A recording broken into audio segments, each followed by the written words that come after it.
今仔日要甲大家介绍的俗语是：管家管巷，管甲人的骹芳。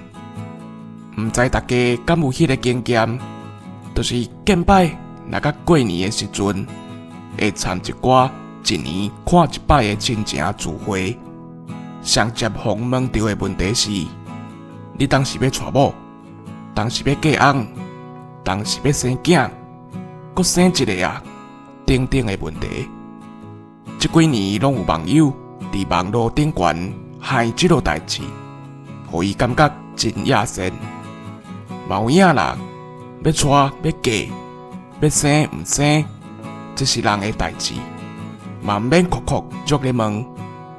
像安尼要问甲一支病，也是插人的婴仔事，咱就会使用即句俗语来甲形容。